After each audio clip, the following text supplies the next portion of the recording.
Hello and welcome to the Future Thinkers series, where we bring you the latest ideas and thinking from the world's best-selling authors.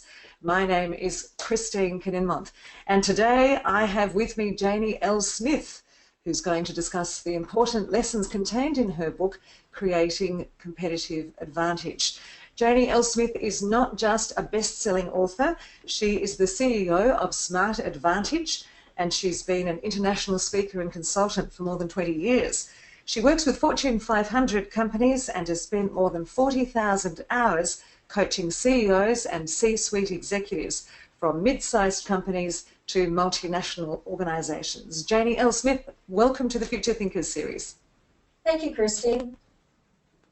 So first of all, I guess we better get to the definition, or your definition, of competitive advantage. Yes, well, competitive advantage is the answer to the very simple question: why should I do business with you and not your competition? Why should I select your firm? I tell businesses that 80 to 90% of products and services available today are commodities. So how do you get away from commodity corner and commodity pricing? And how can you set yourself apart? That's how I view competitive advantage. So if we walk past a restaurant and the restaurant has a sign saying great food, great service, as far as you're concerned, that's not listing their competitive advantages. That's a given. If you don't have that, you'd be closed. So that is a given. You must have good service, good food. Of course, not everybody does, but how do you differentiate? I went to a restaurant recently, to use your example. The waitress came out, the very first words out of her mouth is, "We have a scratch kitchen. Everything is fresh." What a wonderful competitive advantage. And what was brilliant about it is that it was a consistent message. It was delivered by every server in the place. And that's the kind of thing that can set you apart from everybody else. Yeah, that's a great example. You work with Fortune 500 companies, and I imagine that they would be very good at this, listing their competitive advantages. That's how they got there. Well, some are and some are not. So here's what I say about that. Fortune 500 companies have very deep pockets, so they can spend a good deal of money on branding, on advertising.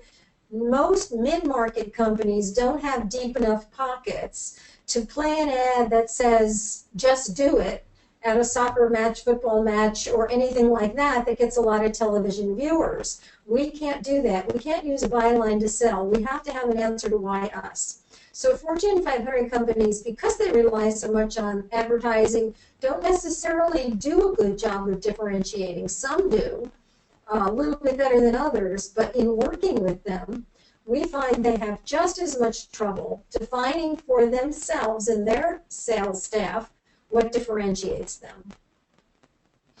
So let's have a look at your background. What actually makes you an expert in creating competitive advantages for companies? You know, it's an interesting thing. I spent the first half of my career in Fortune 500 companies in New York City. And then I became a consultant, and I got introduced to, for the first time, mid-market companies and CEOs and entrepreneur owners who ran them. And after a couple of years of this, I began to ask them, what's your difference? What's your differentiation? Why should I buy from you? And I was astounded by getting the same answers over and over again. It didn't matter if you were a commercial real estate broker or manufacturing metal parts. They all had the same answer: good customer service, our people are knowledgeable and expert. So what? Again, they're givens. How are you going to set yourself apart with that claim? So when I began to ask this question of every business person I encountered, every client I had, and I joke, you don't want to sit next to me on an airplane. I do this: "Hi, how are you? What's your competitive advantage?" But, you know, the answers were the same. And so I realized that the business community needed help with this. And I began to devise a few exercises to help companies think this through. And so as I did this with company after company and started to see bottom line results, I said, hey, we're onto something here. So I did it for many, many years, and I had so many good case studies of companies who did what I asked, uncovered previously unleveraged competitive advantages, and said, gosh, there's enough here, I should share it. And hence the first book, Creating Competitive Advantage. It really is based on true real-life studies. Everybody's named in there. It's not theory. It's not things that I thought of. It's things I thought of, applied, and then companies had good results with. So I've been doing it for a long time, and now we're up to over 200 companies that have embraced this process internally, not to mention the thousands who have embraced it just from reading the book. So it's really changed the landscape for many companies. You say in the book that there are five flaws that most companies make. One of them, of course, being that they think that they are listing their competitive advantages when in fact they're not. So that's rather interesting, isn't it? That people are thinking, oh, we're doing a great job of saying what our competitive advantages are, but in fact, no. Yeah. That's another shocking revelation is companies will say, oh, they'll read my book even. They'll even read where I show them how to communicate. They'll say, oh, we read your book, or we didn't need to read it because we know our competitive advantages. And then they'll send a list, and not one of them really looks like a competitive advantage. It's things like we're a family business. We've been around for 3 decades. We're unique in our space. We sell a wide range of products and services. So what? That doesn't give me a reason. There's no value conveyed in that. And so what we're after is what is the value that you hope to convey to us, to the buyer, that can make me want to do business with you, even pay more to do business with you. So let's get to the nitty-gritty of what you're saying, because you're saying the value, and you really do like to quantify that value, don't you? You do like to have numbers beside a lot of the competitive advantages. Yeah, not only a lot, all of them. Pretty much, with a few exceptions. We always say if you can come up with some only statements, like we're the only company offering a choice of warranty, that can be a competitive advantage if your customer values it. But mostly, we want you to be able to build confidence and reduce risk in the buying decision. What is the best way to reduce risk is to convince me that what you're selling me can and will be delivered in the way that I want it. So that's where the quantification comes in. So instead of promising me that we will deliver within 24 hours, nobody believes promises, doesn't reduce risk for me. I want you to tell me what you've done. You know, we jokingly say past performance in business is the best indicator of future performance, unlike a mutual fund. So instead of saying we will deliver, say for the past 3 years, we're tracking at 98.6% on-time delivery for all our customers. That's going to build confidence because you're showing me a track record of A, measuring it, B, you must be holding people accountable because this is front and center in your organization.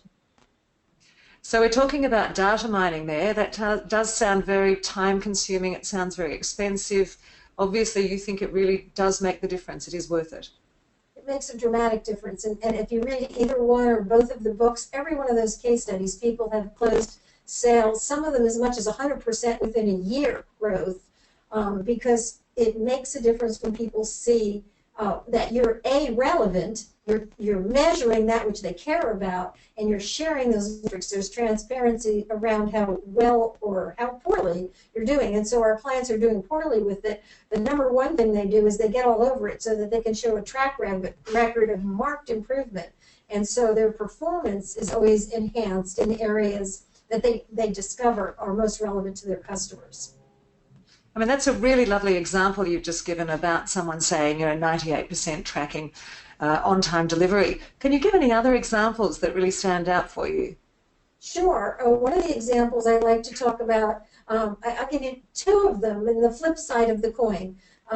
We have 2 clients, both of whom are distributors in very different businesses. And doing double-blind market research revealed that for both of these companies, although different industries, quality was what was most valued. So one company is a chemical distributor. We said quality is most valued by your customers. They're telling us that. 98% of them value quality. So how do you measure quality? So they said, well, we don't know. We said, well, what's your return rate? Let's use that. He says, I don't know, but I think I have some data somewhere. He sends us 8 years of data. One of my consultants locks himself in the office and works on Excel spreadsheets, pivot tables, and learns that for the last 8 years, they had under 1% return rate, and for the last 3 years, it was under 0.5%. They were sitting on a gold mine of data that was not accessible to the salespeople who could be using that for sales. They pushed it out there, salespeople started using it, and the close rate absolutely dramatically increased. So that was sitting on a gold mine of data. Same example, quality was a top ranking attribute for a company that was a distributor of an automotive part.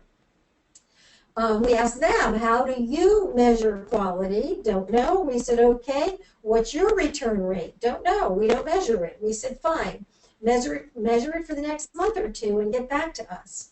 They called us back with a very embarrassed tone and said, well, we have an average of 68 orders a month with about 54 complaints.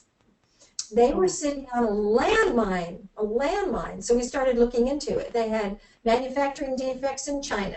They weren't opening the boxes and inspecting them. They were drop shipping many of them directly to the customer. Their employees were not handling the complaints internally. It was a nightmare. But that's the kind of thing we uncover. If you don't start looking at performance in the areas that matter most to customers, you're either sitting on a landmine and leaving sales on the table, or a gold mine or a landmine and risking your whole company, which that company was. Fortunately for that latter company, we got in there in time and had them look at the right things where they got back on track and saved their company and started doing things a lot better after that. I know that earlier on you were talking about family-owned, and we've been in business for 30 years. You are really not a fan of the term family-owned, but I would have thought that would have made a difference to some people, but you no, don't think so? Well, so I'll tell you about that. I get a lot of pushback from that, and I get a lot of people not happy to hear me say that. Family business, we've tested it in double-blind research for a multitude of industries, and I'm speaking generally. I always have to add the asterisk, right? Generally speaking, it's not valued as a buying criteria. So I ask businesses when they push back on this, we're a family business. It's the first paragraph on our website, family owned and operated since, 3 generations. So I say, how much of that do you think is impacted as a buying decision?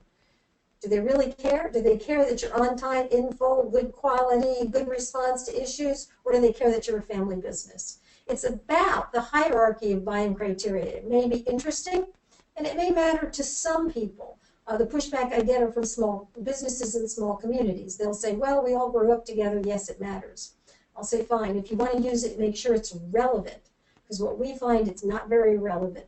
Maybe interesting, but not relevant. And that's what you have to caution people against. So family business, longevity, certainly we're finding that doesn't matter. In fact, I ask people, what do you think about when you hear about a 3rd generation family business?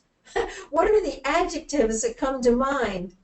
I ask that all the time. Stale, nepotism, old ways. And so it's not always a good thing. It's something to be cautious about. Sure. So you don't like the About Us section on websites much either. You would much prefer it's Why Us. And I guess that really does come into that sort of how many years you've been in business, family owned, etc. It's all about us.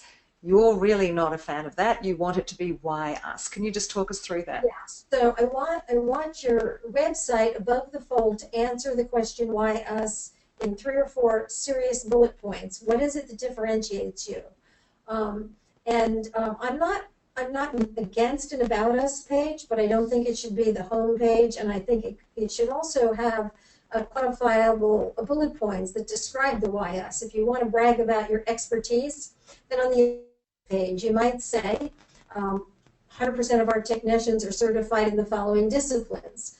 We've earned the following association awards, but have it very specific instead of the story or the bio or the biography. You see that a lot, and some of them are interesting. Again, I have to speak generally, but for the most part, they're not interesting. How Grandpa started the business in the garage. Have that somewhere, but don't drown out your really important messages with the things that don't matter. And the reason I say that, I want to make this clear. Things are different. That worked years ago. People had time to read that stuff. We live in a very different environment. People are used to tweet size, communication. Our attention spans have shrunk. They're practically non-existent because we have so much coming at us day in and day out. So you have to be able to communicate that which matters quickly, not paragraph after paragraph after paragraph. We find that many businesses will have a very good competitive advantage, but it's buried on the 3rd page of the website in paragraph number 7. I won't get there. I won't get to see it. So it's very important that you get those front and center above the fold homepage. So it does become part of your mission statement or your motto, a tagline, something like that, to make it more prominent? Yeah, so there's another area I'm not fond of. Mission statements, if you can integrate it into a mission statement, yes. But if your mission statement is something that sounds like everybody else's, I always say, look at your mission statement. Is it one that I can pick up and put into 20 other websites, regardless of their business? You know, we're going to perform with integrity, the customer comes first. All of that is so cliched, it doesn't tell anybody. But if you learn through research what their values are, and you can deliver those things, then your mission statement should be built around that. Absolutely. There is one thing you do suggest that we do, and that is to do an audit of all of our marketing materials, social media, and our website, and just get rid of rhetoric. Can you just walk us through getting rid of rhetoric on our marketing material? Sure. So if I'm speaking to a group, whether it's a CEO roundtable or a sales group, first question I ask is, what is your number one competitive advantage? I give them a chance to write it down. I collect the answers. I write it on the board. And I have, in fact, in the book, Creating Competitive Advantage, on page 100, is the list, which is referred to as the 10 most common responses. Good quality, good customer service, good people who are knowledgeable, consistent, responsive, innovative. You can trust us. So what? Everybody says that. In my company, we refer to that as blah, blah, blah. Don't want to say that because everybody's saying it. So I teach people that. And then going to your question, I say get a yellow highlighter out. Print out the first couple pages of your website or your marketing material and highlight everything in there that's cliched or that I know I can read somewhere else. It's not a claim that 90 other businesses in your community could make, and see what's left. And when people do that, they chuckle and they say there's not much left because it's almost all cliches and, to use your word, rhetoric. It doesn't sell for you. I know that you've done these workshops with thousands of business owners and managers. I'm just wondering, given that you've probably seen some of these over again, there must be some sticking points where people just can't seem to get to that next step of getting those competitive advantages listed, so that they move away from those list of 10 things that you say and move towards something that's more meaningful.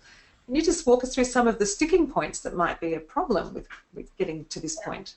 So there is a discipline that's necessary. So if I say to you, we've conducted your double-blind market research, and on-time delivery or order in full are the two most important things to your customers. Do you measure it? And if they don't, and we say you need to begin, and they're not willing to, then they can't go forward. They cannot be building a value proposition about that which matters the most. So that's the sticking point, is getting the metrics. We find that most of our clients will obtain and work hard at getting, analyzing, and then beginning to measure those things that they hadn't measured that are customer relevant. So the sticking point is getting that piece of the puzzle together. And we make it easy for them. And it sounds overwhelming, but if you do double-blind market research and find out what your customers value, just take the top 3 things and just work on those metrics, and you're way ahead of the game and way ahead of your competition if you do that. Would you suggest that companies do their own internal surveys with their customers, or to get an outside firm to do this for them? Yeah, we're big proponents on outside firms. We recognize that not every company has the budget. So if you don't have the budget, you need to do it internally. It's better than not asking. But what we like about the double blind is you remove the bias.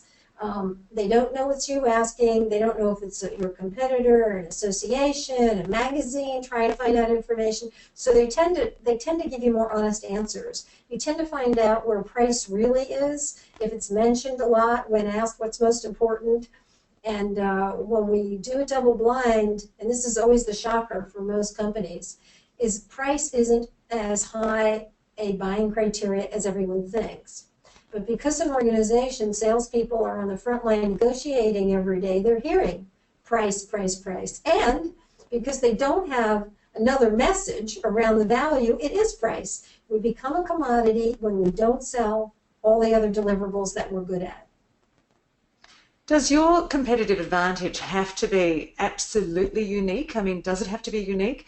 Or could you share a competitive advantage that, say, another competitor has? You're just the one who tells about it or talks about it more.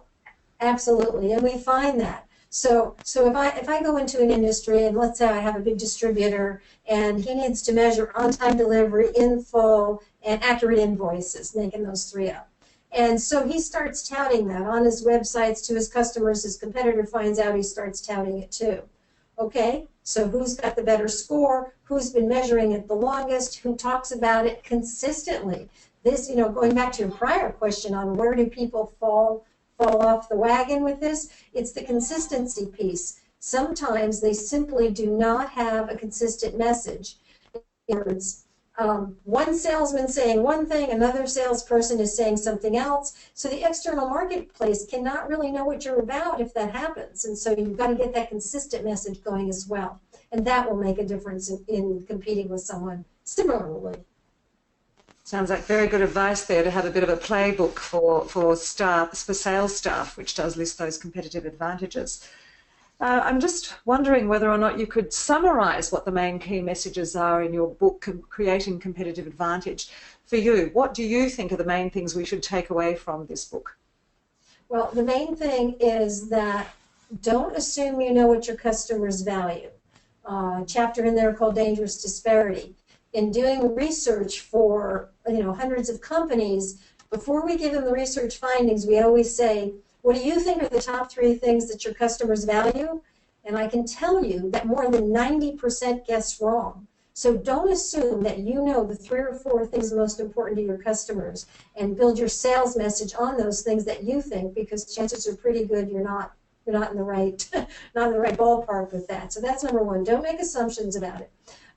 Number 2, make sure you measure that's what's relevant, not just so that you have a good sales and marketing message, so that operationally you're delivering the things that they value and you can clearly talk about that. And then finally, make sure that you are able to get the message out consistently. Marketing, sales, all sales materials, if it's a sales presentation, if it's your website, if it's webinars, every way you reach, every medium that you use to reach a customer, make sure you have that consistent message. Have you seen, I know you used one example, but have you seen real examples consistently over and over again of a bottom line difference when people have moved to listing competitive advantages in a more meaningful way? Again, I have to practice what I preach, so we just surveyed some of the clients that we did work with. This wasn't double blind, but we went back and said, did you have improved operational performance because you started measuring something you weren't measuring before? 87% said yes. We said, did you have an increase in revenues and or margins? 92% said yes. And as I said earlier, we had a couple of clients who grew their businesses 100, 110% in 12 months. Many of them, it could be 20 or 30%. But what we always tell them, if you're only going to get a 20, 30% increase in revenue, but you're maintaining the margins and you're not getting that business because you caved in on margin, it drops right to the bottom line. So depending on the industry and how commoditized the industry is, it's amazing the results these clients get, because they get focused and they do the work. And they have to do their piece. There's no question about it. You can't really sit on your hands when it comes to competitive advantages. I guess you have to be very agile, particularly in this day and age. Yes, we tell our clients you have to have a meeting at least once a quarter. And I don't mean an hour. I mean one day, a quarter, off-site, where you're looking at and refreshing your own competitive advantages. Are you keeping your metrics up? How have your competitors begun to echo what you're doing? What can you do to create a new competitive advantage based on what the marketplace is asking for? We think companies should do the research at least once every 18 to 24 months to stay fresh on the changes, the trends as they change. I'll talk about that for a minute. We back in the recession, we saw suddenly, we've never seen this before, financial stability was a very top attribute, rated very high, regardless of industry. People want to know that if I'm going to do business with you in a recession, you're not going to go belly up and have my check. So that was interesting. And then as the world came out of recession, then suddenly there was low inventories, because that's what people cut when they don't have money. So now there's low inventories. That's when on-time delivery became very interesting. It's like, okay, I don't want to wait for this slow boat from China. When are we going to get our parts? And then it became so then it was about on-time delivery, and now it's starting to be more about quality, because there's this buildup of rushing stuff out, and now quality is being sacrificed. So very interesting how we see, and again, it's a general statement, not always, but we kind of look for these general trends in what comes out. Yeah, that's very interesting.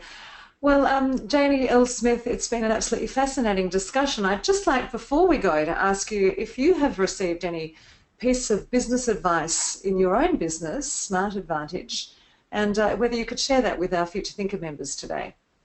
Yeah, the thing that comes to mind when I first started my company, I wrote the book and I didn't expect it to be such a success, and suddenly business was coming in, and I had a wonderful mentor who said, Jaynie, don't spend any of your own money. You grow a business based on the money you can earn. And I just recently saw a friend do just the opposite of that. He emptied his bank account to build his business. And I've always adhered to that, which is I'm going to grow my business based on what the company earns. And I think that a lot of businesses should do that, because it's a big motivator, and you keep yourself out of unnecessary debt. And what do you mean when you say you grow your business on what the company earns? Do you mean that you don't take risks and borrow, or you just only grow as fast as you can pay it back? They don't borrow, because for some businesses that's a necessary business. I think in service businesses you've got a better chance to grow the business based on profits. Put the profits back into the business, take a whole lot out, hire your next person, get your next office space based on what the business can afford, because the business is supporting itself, and then growing from there. But certainly I'm not going to say don't borrow. Some businesses that's necessary. Service businesses like I have, I think you can do that better. And lovely to be debt-free. Well, Jaynie L. Smith, it's been an absolute pleasure speaking with you today about your book, Creating Competitive Advantage. Thank you so much for your time. Thank you for having me. I appreciate it. Thanks. And thank you very much to our Future Thinkers members today who've joined us. And of course, we'll see you next time with another best-selling author.